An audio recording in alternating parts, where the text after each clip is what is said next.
Beating RE8 on the Village of Shadows difficulty is hard even with infinite extra weapons, and almost impossible without them. I thought it would be a waste to beat this difficulty without any challenge, hence this video, where I try to beat RE8's hardest difficulty, Sniper only. But to be clear, I'ma just state all the rules, which are no merchant, no previous items, and I would keep all food upgrades. So now that we've gotten that out of the way, let's get into one of the hardest parts of the game. No, not even joking. If I was to rank it, it would probably be the third hardest part of the run. This is because of the sheer amount of enemies that spawn, and the fact that they'll kill you in a few hits. As long as I run around like an idiot for 3 minutes, we should be okay. I would be very wrong, cause that did not work at all. Also, it didn't help that I had to use up the 2 heals I picked up earlier on the first 2 enemies I met, which meant I only had 1 heal, which was useless most of the time because I would die during the healing animation. Plus, another thing to mention is that even though my sniper is maxed out, the only way I could kill them was to either get a headshot or 2 body shots. The best method I found was bunkering down in this house, because as long as you pay attention to the left window and the barricaded door, if you're quick, you can kill them before they do any damage to the barricades, and you can wait the counter down.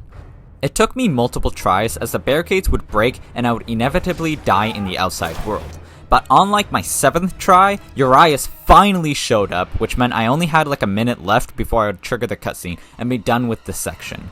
I kept inside just in case for like another minute or so, but when the barricade came down, I was yeeted outside and it was finally over. We wander through the village for a few minutes and eventually find ourselves inside a castle, where we meet a guy with cool sunglasses. I'm pretty sure he's not gonna hurt me. Oh, I guess I was wrong. We walked outside into the garden and finally met Duke. Then I sold everything I had other than the sniper, 1 heal, and 1 pipe bomb, cause I would need that later on. Entering the castle, we're welcomed by the daughters. Mosquitoes, but it's winter, what the fuck? Smash. They kindly put me in their guest room, but I had places to be, so I crawled out of there and found myself in the basement of the castle. Here, we 360 no-scope this candle, which opens up a path for us. Here, we find our first bunch of real enemies, which were easy to take care of.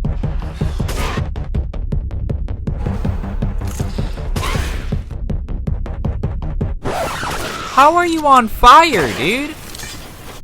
This is followed up by our first boss fight with Cassandra. The part I found most annoying about it was the fact that she would get right into your face, and during my first attempt, some enemies just poured into the room too, uninvited.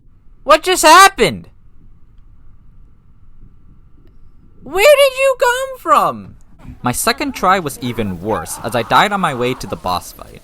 On the third try, I was able to keep somewhat of a distance running back and forth, where she still got a few hits on me, but then inevitably died.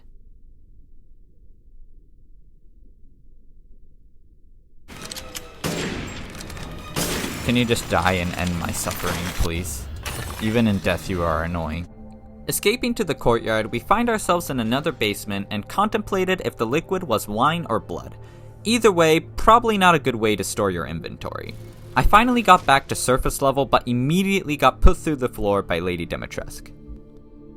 Back in the basement again, we played a quick game of tag with Lady Dimitrescu and a random joined in, which was a little spooky. So to calm down, we played some piano, and the key led us to our second boss fight with Daniela.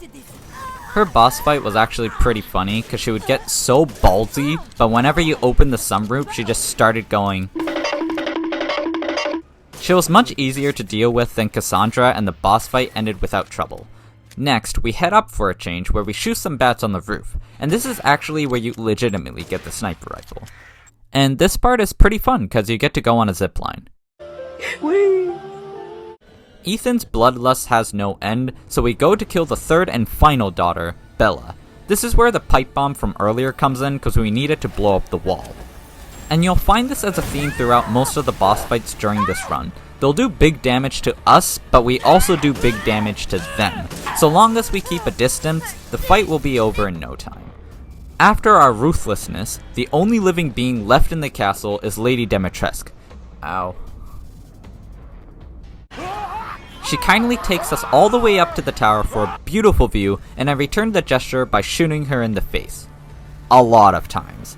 She has a couple of different tricks up her sleeve, like crashing through stone brick and flying around, but none of it was useful against the sniper. Finally out of the castle, Ethan no-scopes a lock. On the other side is a path which eventually leads all the way back to the main part of the village. Here we talk with Duke and he fuels our bloodlust even more by snitching on the rest of the families. We say our goodbyes and head for our next target, Beneviento. I'm actually gonna cut this section short for a couple of reasons. First, there's no combat. Second, it's heavy in cutscenes, and lastly, because it's frickin' nightmare fuel. Press. Come.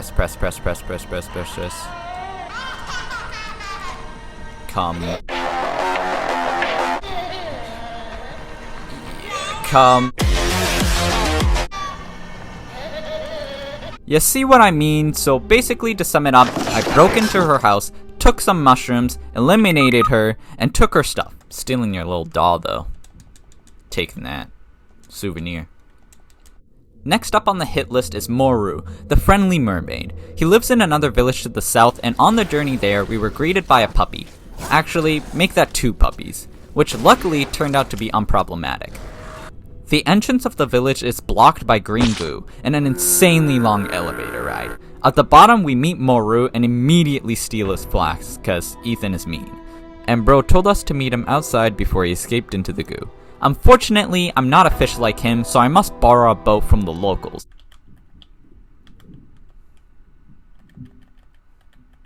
What? I died?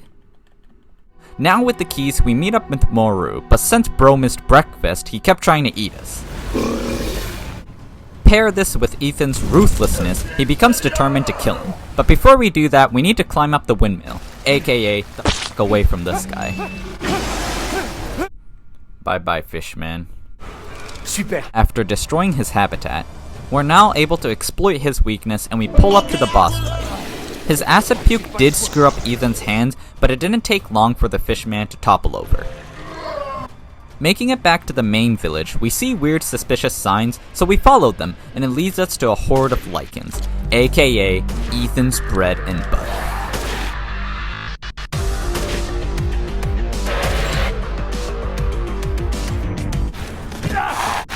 Dude, I know I'm a snack, but like, not like that. Uh-oh.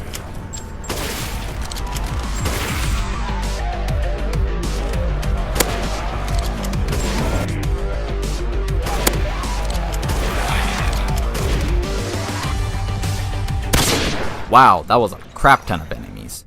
And before we can leave this place, we have a boss fight with Big Hammer Boy. And it didn't take long for him to get inside my pocket. And that pretty much sums up that mini section. So we head to our next destination, the factory. And I must say, the bosses in this game always give me a warm welcome. Ah, Ethan Winters. Bienvenue. From here, things turn from survival horror to action, which makes it slightly more difficult.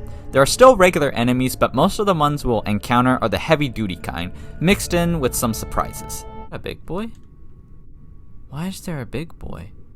Since this guy is literally unkillable with what I have, I found it best to run away from him till he went back to spawn, so he wouldn't hurt me. I really like this section because the factory just looks super awesome. Although I don't think it follows many health and safety regulations. And also, how the f*** did he get in here? Where were we? Oh, boss fight time with Mr. Propeller Man. This guy's weak spot is located on his back, which is easy to hit the first couple of times, but when he turns into an oven, it's almost impossible to find an angle on him. I kept trying to sneak side to side, but eventually I would get caught in the flames and get run over. And even now, I still don't know how I killed him. Did he just die? But the boss fight right after this would give me actual physical pain. And that boss is none other than Mr. Heisenberg. I'm honestly convinced that the developers forgot about this boss fight entirely when making Village of Shadows, because the difficulty was just unmatched compared to the rest of the game. Here you control a makeshift tank, which is awesome, but it's not awesome because you can't heal. So all these heals I've been saving the entire game were completely useless. This made the fight way harder than it had to be, and you may think blocking is a good option, but it's just not. This was legit so hard that I had to take a 10-minute break to comprehend life and figure out how the heck I'm gonna do it. So after gathering the courage, I went back and figured out the best way to deal with them is just to go around in a circle with your back against the wall. Then only use the cannon if I was certain he was gonna hit me. Then finally, after like my 8th try, I got the cutscene, and after one sniper to the face, we successfully wiped out all the families. So we give Ethan some rest by switching to Mr. Redfield. And I immediately ran into trouble because Chris doesn't have a sniper rifle. So I had to make a substitution by using the assault rifle. I'm sorry, but I just had to do, and I mean, it didn't make things any easier for me either. This is because it takes at least half your clip to kill one Lycan, so dealing with a horde of them was not easy. I had to keep falling back and funneling them through this tiny barn so I could work with them one-on-one. When you made it past the easy part, you have to mark out the airstrike zone, which takes like a couple seconds to load. I first tried to just kill them all, but after I ran quite a distance from them, they just stopped coming after me, so I just used the thing and I did it.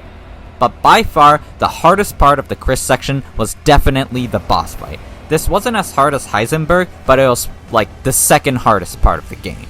Because this guy's health is through the roof, which isn't a problem if you use the airstrike things that are given to you like you're supposed to, but since I couldn't for the challenge, I just had to keep shooting his right leg over and over again while dodging his insane swings. Sometimes I got some shots on his back too, but for the majority of the time, I just had to focus on dodging his stupid attacks, so I didn't die. And after like my 4th try, I finally got it after like 10 minutes of this. Did I do it?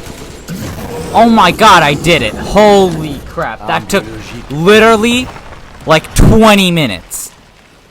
Ethan was getting a little upset about not having a piece of the action, so we head to Mother Miranda for our final boss, who was way easier than everything else I had gone through in the past 2 hours. It was so easy, in fact, that I literally beat her on my first try. She would enter one stage, I would shoot her in the face, then she would switch to another because of how OP the sniper was, and eventually she would die by the hands of Ethan Winters like everybody else did. After a little help from Chris, Ethan successfully destroyed the village, stole all their precious treasures, and completely wiped out the population. After the challenge, I quickly finished the Tinker and Artisan trophy, which left 1 trophy and 1 record left before 100%ing the game and earning platinum. But that's a different story for a different time. So thank you guys so much for watching. Mata ne!